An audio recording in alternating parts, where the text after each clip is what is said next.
오늘 부활절을 맞이해서 오늘 저는 빌립보서 3장 10절로 12절의 말씀을 가지고 크게 한번 따라 하실까요? 예수님의 부활이 주는 권능.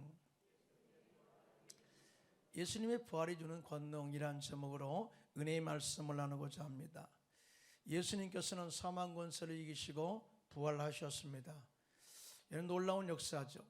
예수님께서 십자가에서 마귀를 멸하시고 전인 구원을 이루신 후에 사망 권세를 이기시고 부활하심으로 믿는 자들에게 구원과 더불어 영원한 산소망이 되게 하셨다, 이렇게 말씀하셨어요. 사도 바울은 만일 예수님께서 부활하시지 않으셨다면 우리가 전파하는 것도 헛것이요 믿음도 헛것이며 우리가 전하는 것이 거짓이 될 것이며 여전히 우리들은 죄 가운데 있을 것이다 라고 말했습니다. 그러면서 고린도전서 15장 20절에 시작. 그러나 이제 그리스도께서 죽은 자 가운데서 다시 살아나사 잠자는 자들의 첫 열매가 되셨도다라고 이렇게 말하면서 예수 그리스도의 부활이 모든 믿는 자들의 산 소망이 되었다는 것을 다시 강조하고 있어요. 특별히 오늘 본문의 사도 바울은 내가 예수 그리스도의 부활의 권능에 참여하기를 원하고 그의 죽으심을 본받아서 죽은 자 가운데서 영원한 부활에 이르기를 원한다고 고백하고 있습니다. 우리 역시 사도 바울처럼 부활의 주님을 만남으로 말미암아 여러분 영이 회복되기를 예수님의 이름으로 축원합니다. 자, 그러면 예수님의 부활에 주는 권능은 무엇일까요? 첫째로 예수님을 믿음으로 사람을 살리는 권능이 있게 될 줄로 믿습니다. 오늘 보면 빌립보서 3장 9절입니다. 시작. 그 안에서 발견되려 함이니 내가 가진 의는 율법에서 난 것이 아니요 오직 그리스도를 믿음으로 말미암은 것이니 곧 믿음으로 하나님께로부터 난 의라, 이렇게 고백을 하고 있어요. 사도 바울은 그가 예수님을 믿기 전에는 하나님 앞에 의롭게 되는 것은 그 근거가 율법을 지키는 행위에 있다고 생각을 했어요. 그러나 그가 다메섹 도상에서 예수님을 만나게 되죠. 부활의 주님을 만나고 회개하고 예수를 믿어 그 안에서 구원받아 예수님과 연합을 이룬 이후에는 이 우리의 구원의 즉 하나님의 의가 율법을 지키면서 나오는 것이 아니라 바로 예수를 믿음으로 말미암아 의롭게 되었다는 것을 발견하게 된 것입니다. 여기서 그 안에서 발견되려 함이니라는 그 헬라의 원문을 찾아보면 예수 그리스도와 함께 연합을 이루어라는 뜻이에요. 그러니까 부활하신 예수님 안에서 내가 그와 함께 성령의 충만한 능력을 받아서 함께 연합을 이룰 때에 그 믿음 안에 있을 때에 오직 예수를 믿음으로 말미암아 구원받는다는 영적인 진리를 발견하게 되었다고 그는 고백하고 있습니다. 사실 그가 예수를 믿기 전에는 바리새인으로서 지도자의 위치에 있어서요 사람들을 가르쳤죠. 뿐만 아니라 인간적인 그런 높은 스펙을 가지고 있었기 때문에 많은 사람들의 존경과 높임을 받고 살았습니다. 그래서 그가 인간적으로 보면 육체를 장할 것이 참 많은 사람이다, 이렇게 스스로 고백하고 있거든요. 많은 사람들이 자신의 스펙을 자랑하고 율법의 지킴에 대해서 자랑할 때 나로 말할 것 같으면 육체를 자랑할 것이 너무나 많이 있는데 나는 8일 만에 할례를 받았고 이스라엘 족속이요 베냐민 지파요. 베냐민 지파라는 것은 왕족 출신이라는 거죠. 히브리인 중에 히브리인이요 율법으로는 바리새인이요 열심으로는 교회를 박해했고 율법의 의로는 흠이 없는 자로다, 이렇게 자신의 육체적 스펙과 더불어서 자신의 이 인간적인 육체적 의를 이렇게 나타내고 있습니다. 그러나 무엇이든지 내가 유익하던 것을 내가 그리스도를 위하여 다해로 여길 뿐더러 배설물로 여기면 그리스도를 얻고 그 안에서 발견되려 함이니 내가 가진 의는 율법에서 난 것이 아니요 오직 그리스도를 믿음으로 말미암은 것이니 곧 예수를 믿음으로 하나님께로부터 난 의라고 당당하게 자신이 예수를 믿어 구원받은 존재임을 고백하고 있는 것입니다. 이러한 고백은 그가 예수님과 함께 죽고 예수님과 함께 부활한 믿음과 예수님과 함께한 연합된 믿음의 삶에서 나오게 된 줄로 믿습니다. 저 크게 아멘할까요? 우리 역시 마찬가지입니다. 우리가 예수를 믿어 하나님의 자녀가 됐으면 성령 안에서 그분과 한 연합을 이루어야 될 줄로 믿습니다. 또 그가 연합된 존재로서의 우리가 삶을 살아갈 때요, 그분과 함께 연합된 존재로서 삶을 살아갈 때 오직 예수를 믿어 구원받는 진리를 발견하게 되고 그 안에서 영적 자유함을 누릴 수가 있다는 것 절대 잊지 않기를 예수님의 이름으로 축복합니다. 사도 바울은 갈라디아서 3장 26절로 27절에 이렇게 말씀합니다. 시작. 너희가 다 믿음으로 말미암아 그리스도 예수 안에서 하나님의 아들이 되었으니 누구든지 그리스도와 합하기 위하여 침례를 받은 자는 그리스도로 옷 입었느니라, 이렇게 고백을 하고 있습니다. 이와 같이 부활의 예수님을 만나면 육체를 신뢰하며 살았던 옛사람의 삶을 철저하게 청산하게 됩니다. 쉽게 말해서 이렇습니다. 우리가 예수님과 함께 침례를 받을 때 옛사람이 예수님과 함께 장사 지내 죽어서 장사 지냈어요. 그런데 또 우리가 이 장사 지낸 옛사람을 또 물속에다 다 숨겨두고 그래도 놔두고 다시 예수님과 함께 물속에서 나올 때 부활의 생명체로 보거든요. 이것은 다시 말해서 한 몸으로 태어난 것이 아니라 예수님과 함께 더불어 연합된 그런 합체로서의 인정을 이야기하고 있는 거거든요. 그래서 우리가 예수 안에서 옛사람이 죽고 우리가 새사람이 태어나서 예수님과 함께 성령 안에서 하나가 되어질 때에 부활의 권능을 체험하게 되고 오직 예수를 믿어 내 생명이 구원받은 존재임을 알게 되고, 이 의는 바로 율법을 지킴으로 말미암아 오는 의가 아니라 예수를 믿음으로 말미암아 오는 의라는 것을 깨닫게 되는 것입니다.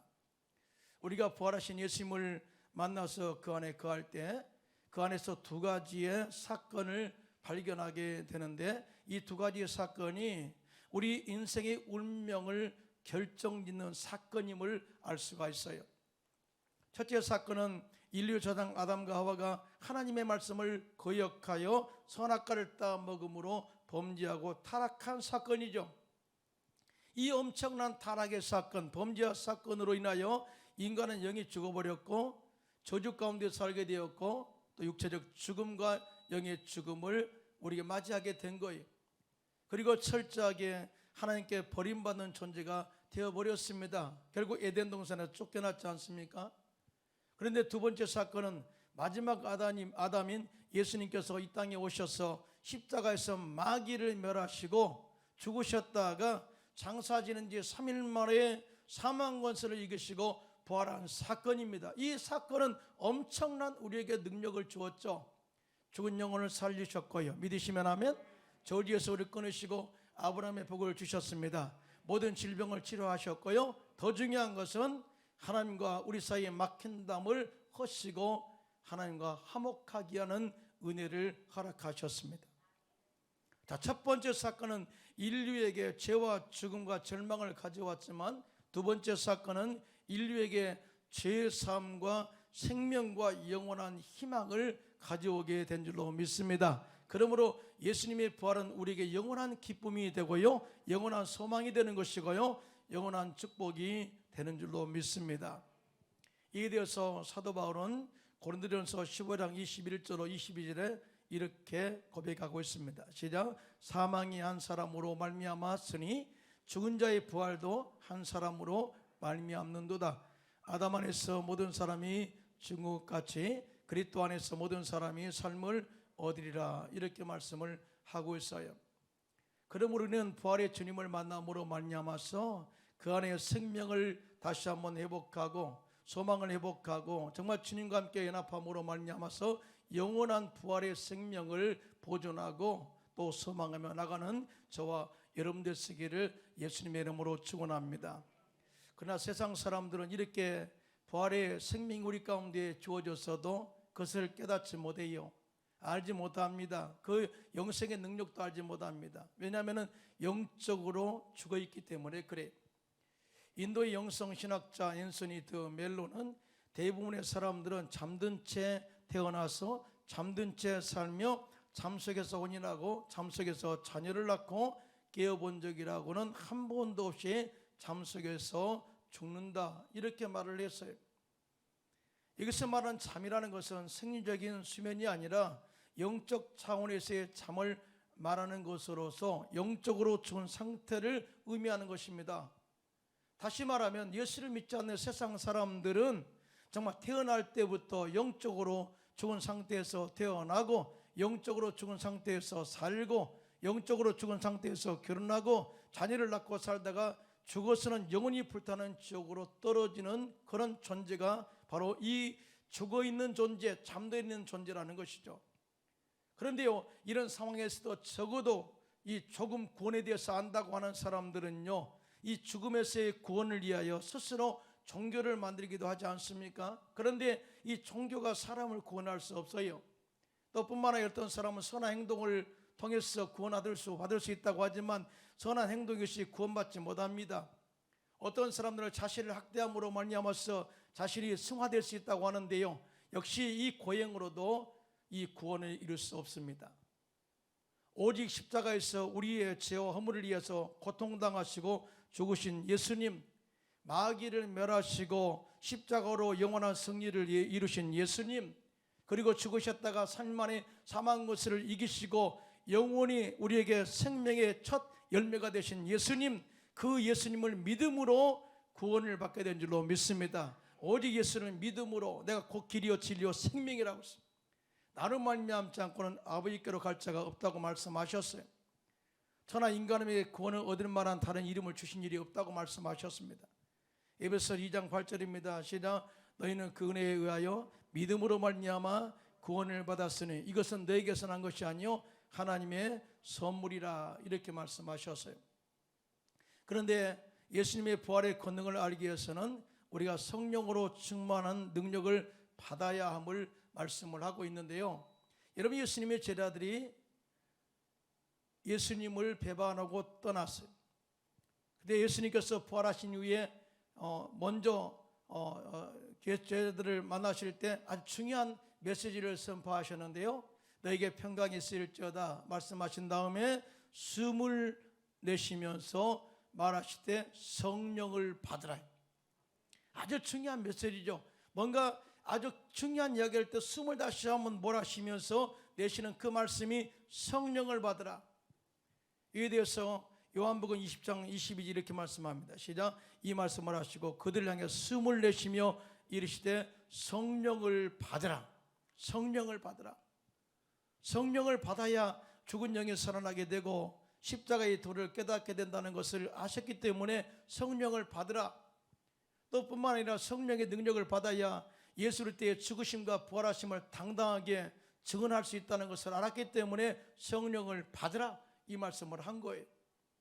뿐만 아니라 예수님께서는 승천하시기 전에 사도행전 1장 8절에 이렇게 명령하십니다. 시작. 오직 성령이 너에게 임하시면 너희가 권능을 받고 예루살렘과 온 유대와 사마리아와 땅끝까지 이르러 내 증인이 되리라 하시니라.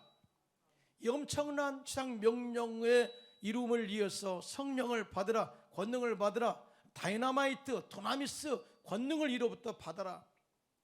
이 말씀을 들은 제자들이 120명이 마가의 다락방에 모여서 간절히 성령 받기를 기도했습니다. 10일 동안 간절히 기도할 때 오순절날이 이르렀을 때 이로부터 급하고 강한 바람 같은 것이 온 집안에 가득하고 불에같이 갈라지는 성령의 역사가 각자 무리에 임하게 되는데 방언으로 말하기 시작했습니다. 이로 인해서 예루살렘에 모인 사람들이 큰 소동이 일어났어요.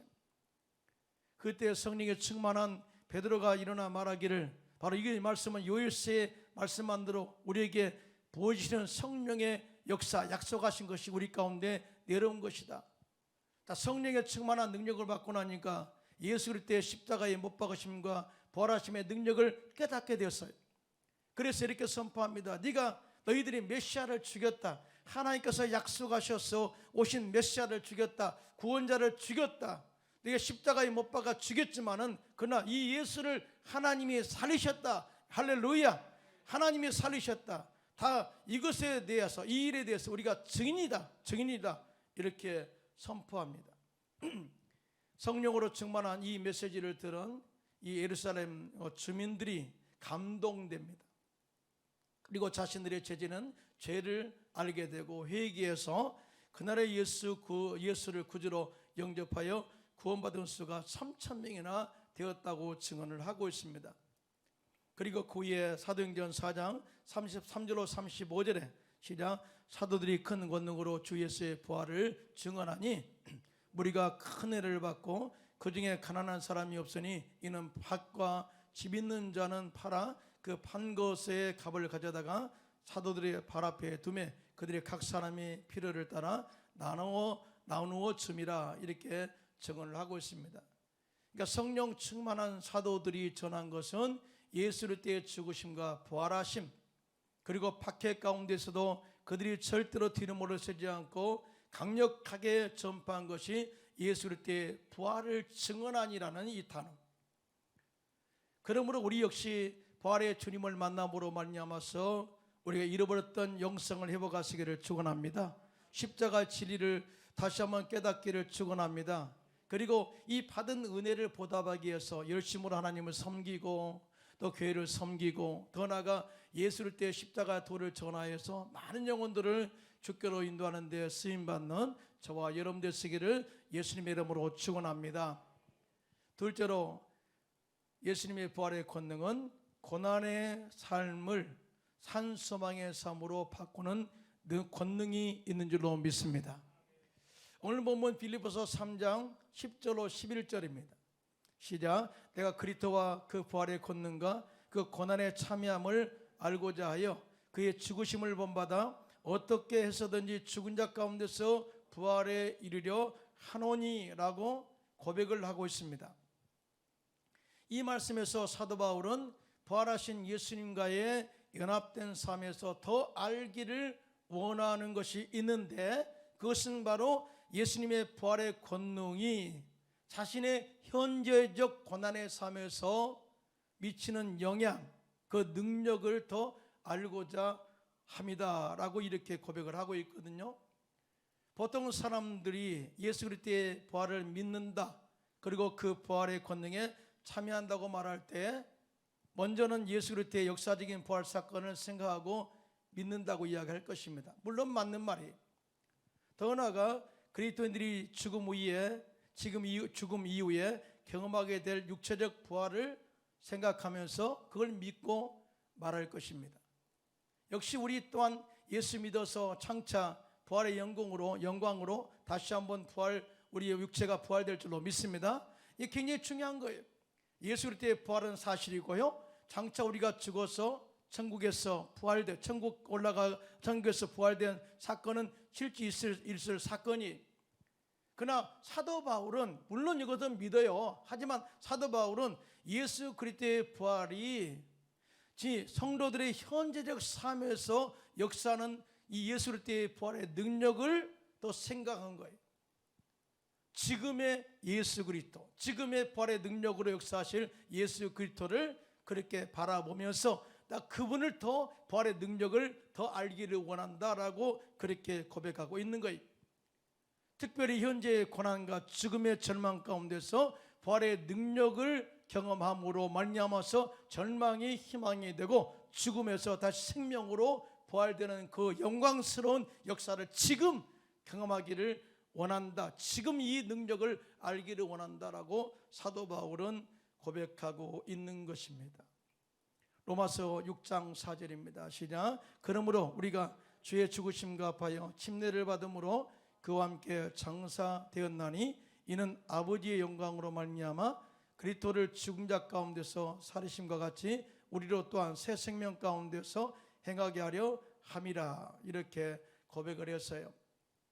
침례받은 자, 주님과 함께 죽어 장사된 자, 다시 물 위에 올라온 자, 예수님과 함께 다시 부활된 자, 이제는 그런 사람들은 믿음 안에서 성령 안에서 하나가 되어 함께 동행하고요, 어찌하든지 우리의 모든 삶 속에서 주님의 도우심으로 우리는 당당하게 새 생명으로 일어날 수 있음에 대해서 이야기를 하고 있는 것입니다.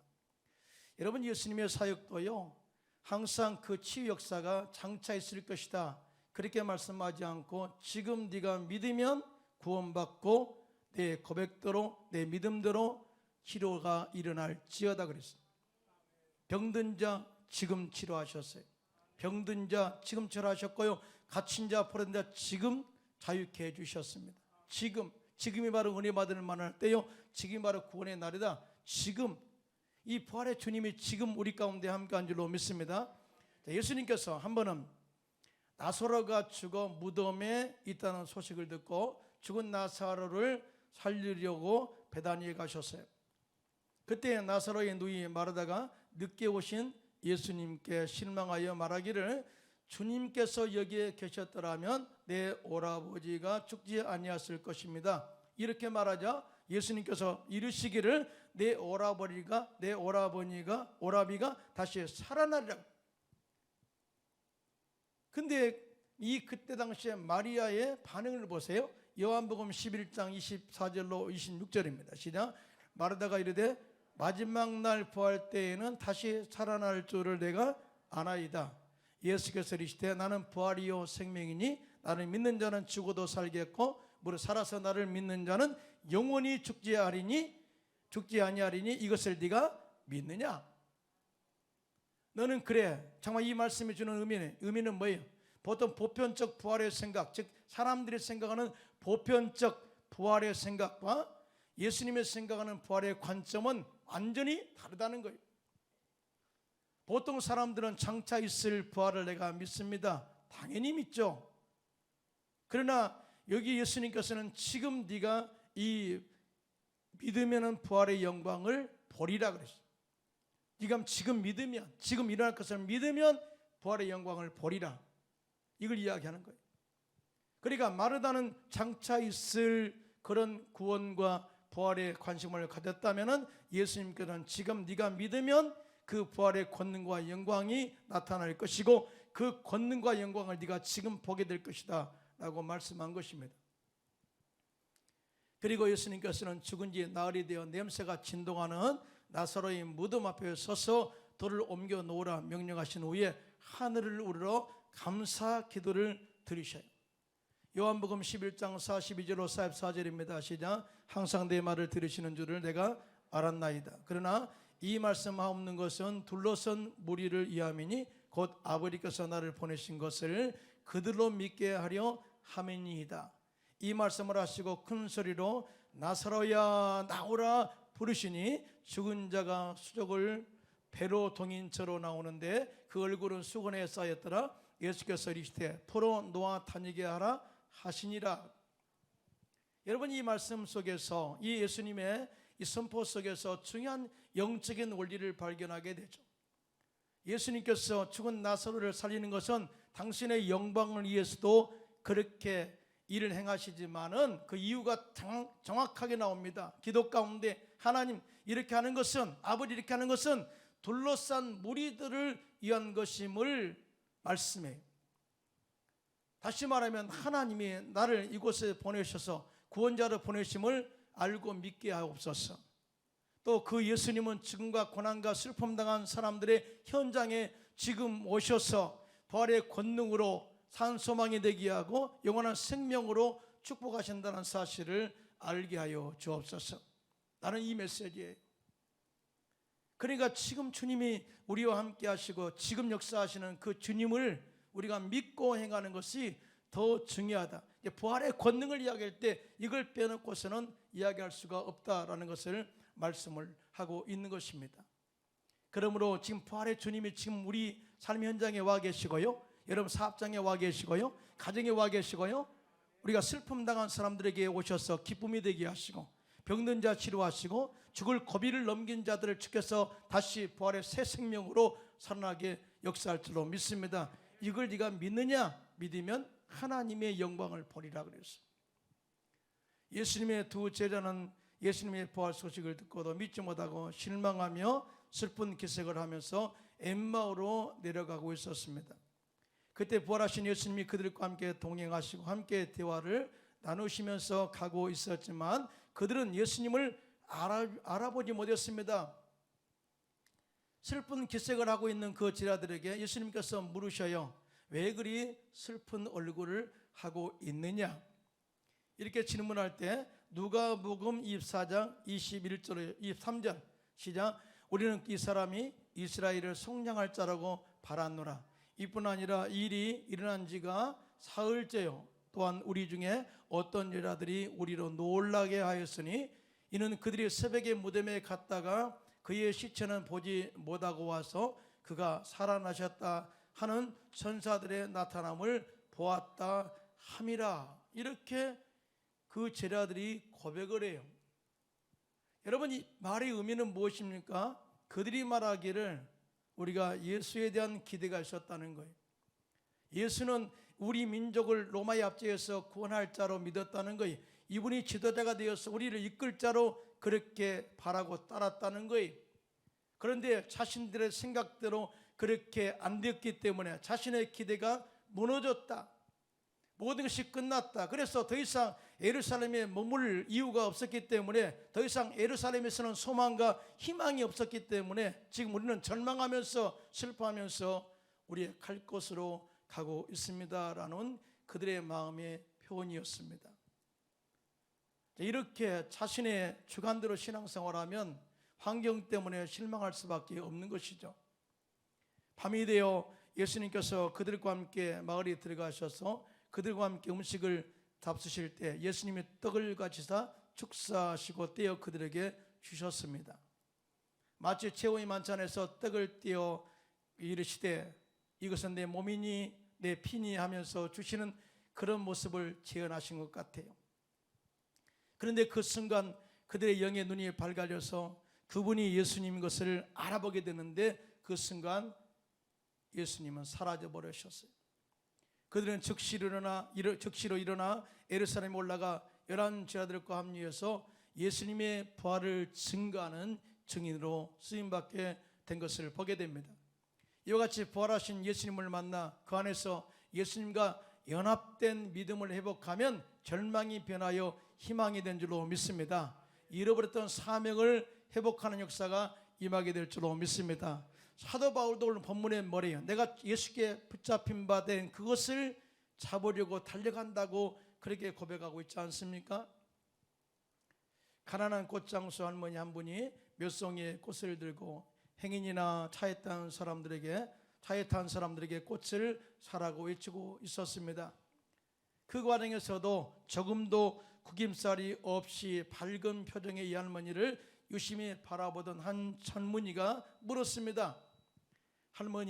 할머니는 괴롭고 걱정되는 일이 없습니까? 그러니까 할머니가 젊은이 내 나이만큼 살아보세요. 왜 걱정이 없고 괴로움이 없겠소? 그러자 그 젊은이가 다시 말하기를 그런데 할머니의 표정 속에서 어두운 그림자란 찾아보기가 힘든데 어떻게 그렇게 밝은 표정으로 사실 수가 있습니까? 그러자 그 할머니가 대답하기를 나는 고통스러울 때 항상 예수님을 생각한답니다. 내 고통이 아무리 커도 나의 죄를 위하여 십자가에 못 박혀 달려 돌아가신 주님과 어찌 비교할 수 있겠소?